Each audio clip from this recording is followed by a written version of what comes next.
What up, YouTube? Back at you with another one. All right, we're gonna get into the meat of this. Being a man of color, and 41 years old, coming in as an apprentice plumber, man, you're against all odds already. Okay, so I'm gonna just let you guys know this. For anyone that's of my age, hopefully you don't have to try to become a plumber coming in as an apprentice, because it is rough, let me tell you. First of all, everybody thinks you're lazy. Everybody's gonna, be standoffish to you because they just assume the worst, right? But that's not even the kicker. You have to be resilient. I mean, very resilient, because you're dealing with young kids from the age of 16 all the way up to like 28, I think is the oldest apprentice plumber that's actually at this job. Mexican, few. Whites, dominant, right? Blacks, zero. Now, culture, right? When it comes to the culture, hip hop, I guess we could thank hip hop for this, because, all these kids listen to rap music, but don't really like blacks. You know what I mean? I'm in Idaho, so you guys can imagine they haven't been, I wouldn't blame it on them, but they haven't been, exposed to diversity at all. I had one kid that freely used the N-word, ninja, with the A, in front of me to another white coworker. And the first time, I'm gonna tell you, it took everything in my body not to lift this kid off the ground, And these young kids, they'll try to get under your skin and try to poke you, you know what I mean? So you act out. Now, what they did not realize is that I don't need the job as much as they do, right? Like, this was a journey for me, a challenge, and it's not something that I'm like betting on, but I'm giving it my all, if you will. And just to pass time, because I'm going through some legal things right now that are transpiring. So just help keep my mind clear, learn something new. My cousin is the reason why I got into this industry. I went out there, helped him for a few months, and he trained me up pretty good. Got exposed to a lot of different installations, I should say. And that's the reason why I'm doing it. Now, you gotta have tough skin, because this rap music, and again, I'm gonna blame it on the rap music and the culture, us blacks created, that these young kids out here in Idaho think that it's normal to drop the N-word. I got kids coming up to me saying, "What's up, my ninja?" And, I at first, it kind of rubbed me the wrong way. I was like, "Who you think you are? Like, are you gangsta? Are you really from the streets? Like, what are you saying, bro? This is Idaho, man. Come on. Like, you should be addressing me by my first name, or dude, right? Bro, your normal vernacular. But when you start using, hood vernacular, street vernacular, or even hip hop vernacular to someone of color, it can become quite sketchy for you, right? So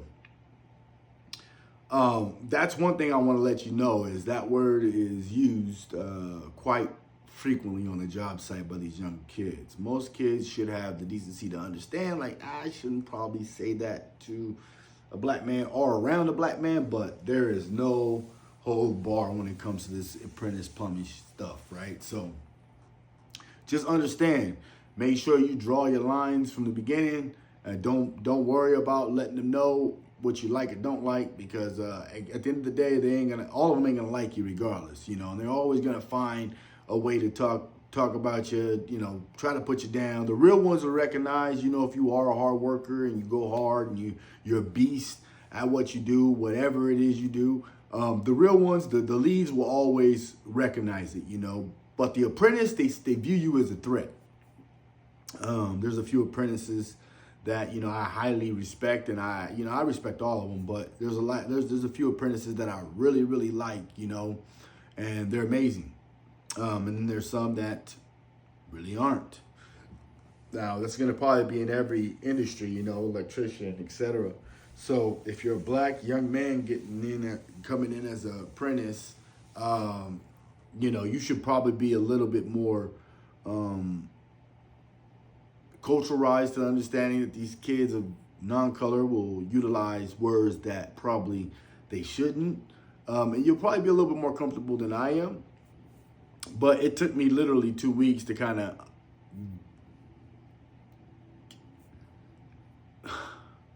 just let it roll off my shoulders,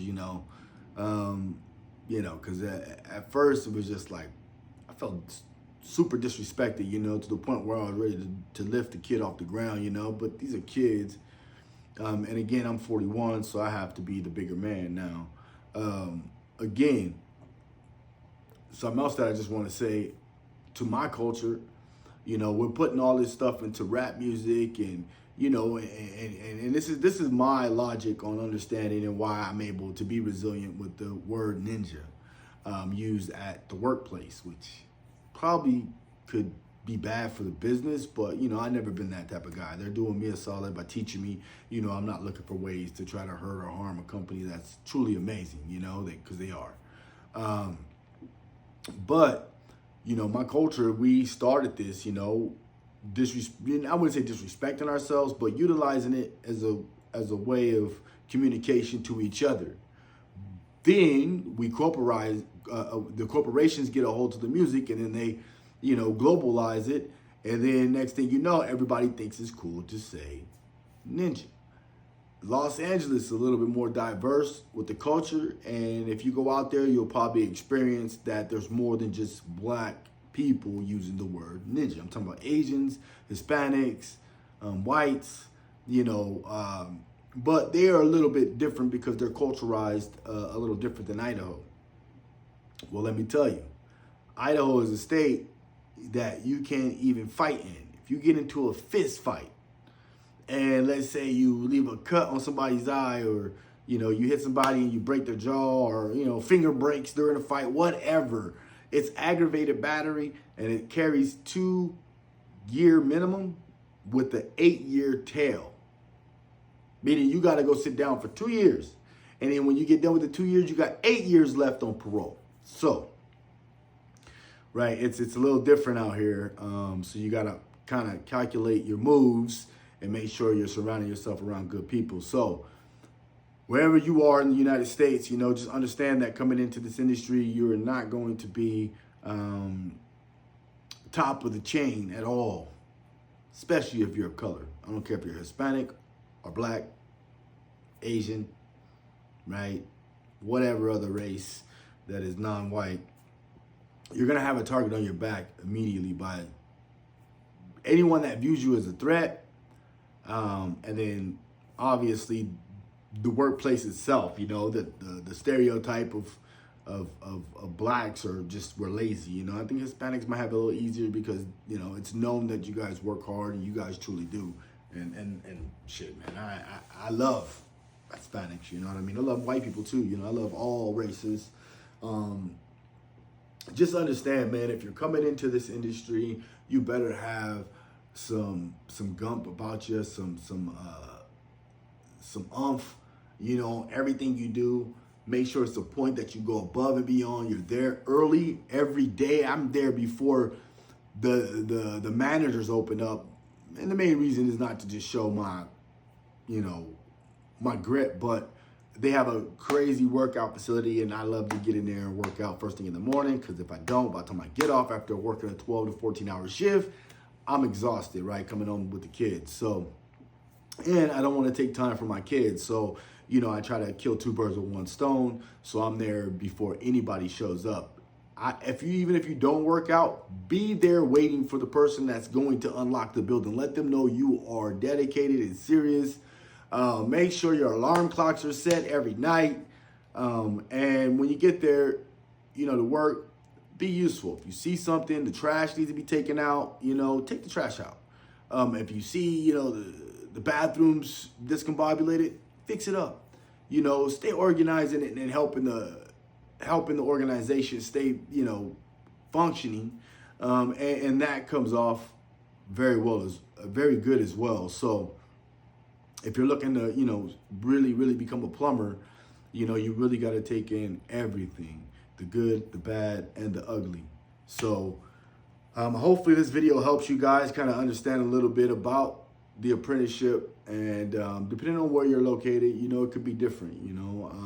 Here, Idaho, you predominantly white, Mexican, and there's some blacks, So I knew going in that it was going to probably be one of the hardest challenges that I would probably have. And, it builds character to be able to go in around new people, create new friends, show resilience through, things that you shouldn't probably have to deal with. But, that's life. You're going to always have to go through it to get to it. So prepare yourselves mentally when you come in, and come in serious, man. Do not come in and treat this like this is a normal 9-to-5 job, because it's not. This is something that can change your future forever. Understanding plumbing is something that will never die. AI is not going to be able to take over being able to go under a house and tying in mains and tying in softener, 3-stage filtration system softeners. AI is not going to be able to install a water heater. They're not, right? So it's something for you younger kids looking for your future. If you start now, like some of these kids, I'm telling you, man, they're badass. 16 is the youngest that I've seen. In 4 years, when he's able to become a journeyman, he'll be 20 years old. Huh? That kid already knows so much. So you give him another 4 more years, that kid will be able to literally start his own plumbing business, no matter if it's a full installation, remodel, residential, or if it's just drain cleaning. The kid is going to be an expert. So parents, I encourage you guys, if your kid isn't too fond of school and you can sense that, pay attention, right? And then take them in and do a little plumbing course, or take him into a plumbing company and talk to the owner, let him just see what it looks like, see if he likes it. Electrician, whatever type of trade it can be, but getting your kids started early, especially if they're not really, highly moved by school and they struggle with school, that means that they might need something different. And they can do homeschooling and start working at the age of 16 here in Idaho. And that's what a lot of these kids are doing. I mean, it's smart, right? You're setting your kid up for self-success, not a helicopter success by the parents, making sure they do this, making sure they do that. No, this industry is dog eat dog. You come in and learn your stuff, and you need to be able to do it every day, right? And be dependable. They learn good character traits. It's the next best thing outside of the military. So again, highly recommended for young adults that don't really know what they want to do. This is a chance for you to get into an industry, get paid, see what it is. And if you absolutely like it or love it, man, your future will be a lot clearer and a lot brighter than what, going through and following these kids that you're in school with and trying to get, scholarships and football, sacrificing your body. Don't get me wrong, like, if you love what you love, man, do it, But if you're doing it because of someone else is doing it and you're just admired by how good they do it, it probably ain't for you, right? So find what you love and stick to it. That's all I got for you guys today. Make sure to like, comment, share, subscribe. Tavius Boone checking out, 41-year-old apprentice plumber. You know the rest. Until next time.